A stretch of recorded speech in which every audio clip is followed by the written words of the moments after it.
Alright, so once again, I'm going to try to make this quick. So I got at least half a dozen different things I wanted to review for shows. And I'm flipping pretty evenly between HBO and Netflix. And speaking of HBO, this was for season 2 of Westworld. And I hadn't watched Westworld in a minute. I had finished the first season of Westworld around the same time I'd finished the second season of Fargo and I think the first season of The Man in the High Castle, which I believe was a few years ago. And it might have been the first season of Atlanta I finished around that time too. But it's been a while since I picked back up on Westworld. But the 10 episodes for the second season I thought were pretty good. The first one onward, the strongest aspect by far is the acting.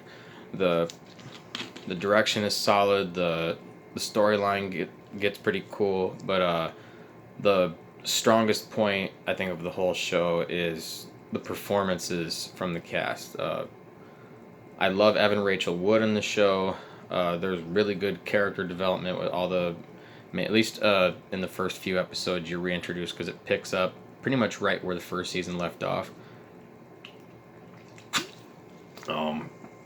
The mystery building still suspenseful. There's still a lot of tense moments, and I'm trying to think of like individually because each episode as it goes, they're not individualistic. It's just telling a furthering storyline of how these hosts are sort of, I wouldn't say, well, yeah, I'd say revolting. They're turning against the humans who made the park. The plotting can be a bit frustrating at points, but it's not constant throughout. At least not for me, it wasn't. When it explores new avenues, that's always exciting for shows to do, and especially so for science fiction shows. So, goddamn sweat rag. It's hot as fuck in here. Peter Mullen's character, I want to say Delos, the one of the guys who helped create the whole thing. That character story I thought was pretty well done. The end of that, I'm trying not to spoil too much for anybody who hasn't watched it yet. The way that character concluded his story arc, I thought was really cool.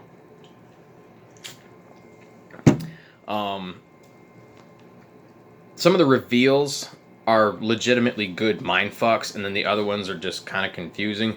But predominantly, I'd say there's more often than not good ones. I'd say maybe 85-90% of them are the good, surprising kind, and the other ones are just, they throw you off a bit.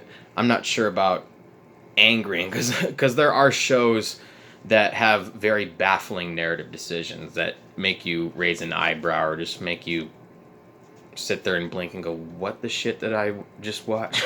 What is happening? There's a good and bad version of that. Ed Harris is fucking awesome in the show as, I wouldn't say the Man in Black, because since the end of the first season, you know who he is. William, the younger version of him, played by, I'm trying to remember the actor's name, Jimmy Simpson. And he's been in a whole bunch of shows. And, the Man in Black's backstory a little further on in the second season, I thought was actually pretty cool. Jeffrey Wright is a great performer as always. He's always been a terrific actor. Shogun World was pretty cool. It's only in an episode or two, but I thought basically what they took from Westworld, like the Old West cowboy thing, and sort of copy and pasted it for Japanese samurai days. And I like the joke that the one writer comes up with, to where if you come up with that much shit at once, you can't help but self-plagiarize. Like all these samurais look eerily similar to almost every single character in the old Westworld. Like, there's even a character with a dragon tattoo on her face, like the one chick from the first season. I forget the name of that one actress, but I know that it was her, Maeve Tandy Newton, who's the baddest woman in this whole show. I fucking love Maeve as a character. Rodrigo Santoro is the other actor. I think his character's name is Hector. Bringing back Anthony Hopkins' character, not to spoil anything, but the way that was done about halfway through, it was to be expected, I suppose, but the way it was done I thought was good. Tessa Thompson's character is evil as fuck, but still love her. Damn, she's beautiful. Will you stop falling down, goddammit? Stay. Yeah, she's one of the main antagonists of the second season, along with who else would you probably say is the one? Oh, I was surprised by God, what's his name? Floki from Vikings, Gustav Skarsgård. I did not know he was that goddamn tall. Because when I was watching Vikings, this is forever ago, he was always crouching down. He was always in a sitting position on the ground. He was always on his knees or crouching down in the dirt somewhere. But you rarely, if ever, see him stand unless he's standing a whole bunch of other Vikings charging into battle or whatever. But here, he's all cleaned up, he's in his suit, and he's walking ahead of all these other agents like, Jesus, he's big. They grow him big in Scandinavia. Him and, I'm trying to remember all the Skarsgårds. Alexander Skarsgård and Bill, Tarzan and Pennywise. Yeah, he's tall as shit. Yeah, Maeve is one of my favorite characters. The action is still bloody as fuck. A lot of really cool surprises with how the action is shot. I'm not sure if they upped the budget, but I'm guessing that might have been why the release of the second season was pushed a year. The 8th episode of the second season might be my favorite one of the whole thing. Not like the entire show, but the entire second season. The actor who plays... I cannot remember the character's name, but the actor is Zahn McLarnon, because I wrote it down. He gave an excellent performance. I thought he was fantastic in this. For a character I did not expect to be as, like, fully fleshed out as he was. And that was, like, a surprisingly emotional, actually kind of tragic backstory for a character like that. And it gave a little more insight into how the design and the interiors of the park works, to an extent. Oh yeah, I already said the Man in Black backstory. The finale may still be good as an episode, but it's unfortunately kind of the weakest episode of the second season. At least I thought it was. A bit overlong and narratively, I don't want to say bewildering, but it's a bit off. Like, there are decisions that you'll either roll with or you won't. I think it's going to end up being one of those shows that people are either going to really ride with or just going to drift off it. Because it's, sci-fi shows end up having that happen a lot, where people just sort of get baffled by a lot of the creative decisions. I hope that's not a lot to expect going into season 3, because I haven't gotten into season 3 yet. But half the people say they really liked it, and the other half are saying, what the hell is going on with this season? So that'll be interesting to see.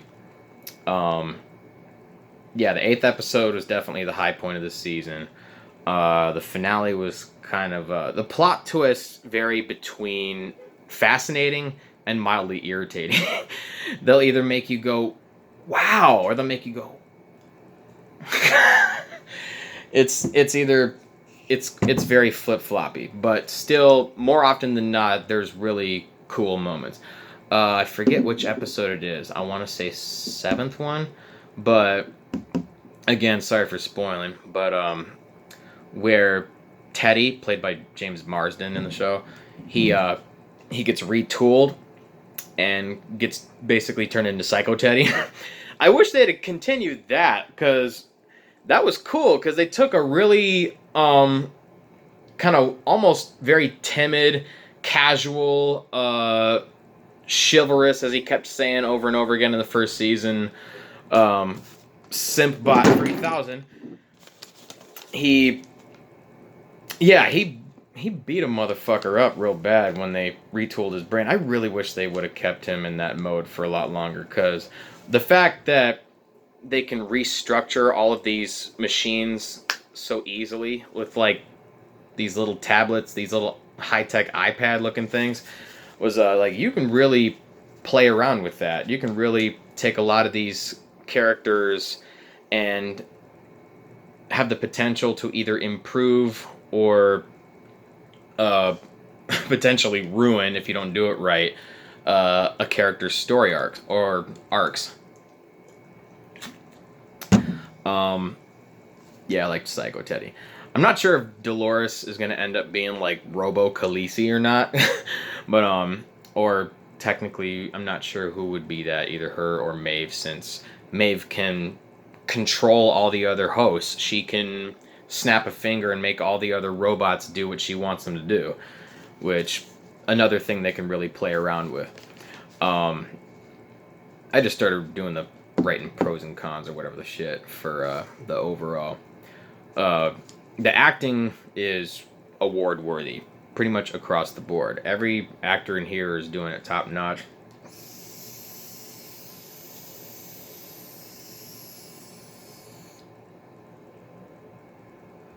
In particular, Tandy Newton, Evan Rachel Wood, Ed Harris, and Jeffrey Wright.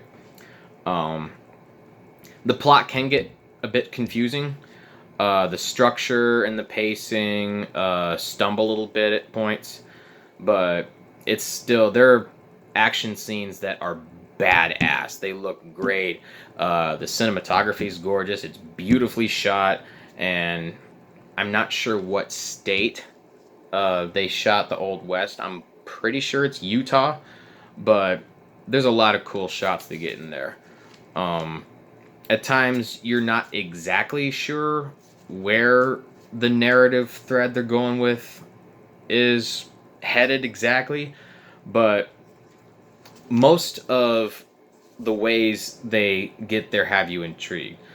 They have ways to take these, because there's a lot of storylines and a lot of different worlds within this park that's been created that could be fleshed out. There's not just, I'd imagine there can't just be an Old West and a Shogun world. There has to be at least one or two different types of things they had to play with.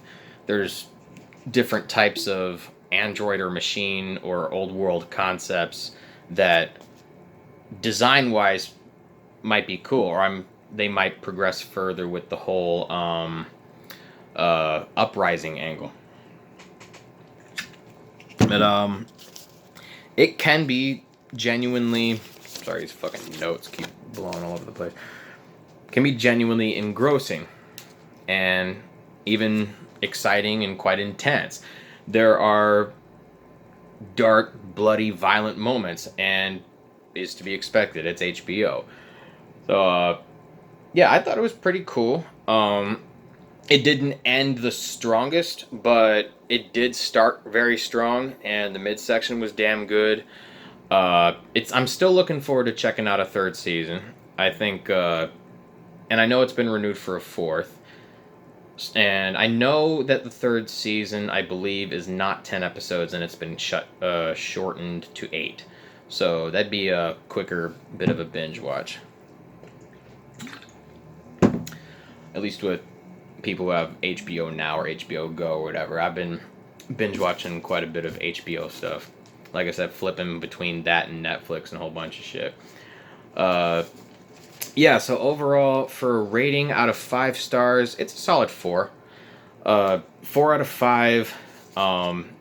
If you like dark science fiction, if you like really intricate, really quote unquote thinking man's science fiction, dark dramas, then you might get really into this. And if you like plots that really get the brain chemistry going, really get you thinking, because it's one of those shows where I'm not sure if it's pretentious or not to label a show something like, oh, you gotta really pay attention to get everything, but there are some details where undivided attention does seem warranted, because it's a really cool show, but it seems like one of those HBO shows where the further the mystery goes, the more complex it's going to get. And I really like mystery shows, and the vast majority of reviews I've read for it say that you get more questions than answers, or vice versa. But it still leaves enough interest to the mystery to keep you watching. So yeah, 4 out of 5. Season 2 of Westworld, pretty damn good. I heard there's a couple of new cast members for the 3rd season, including my man Jesse Pinkman.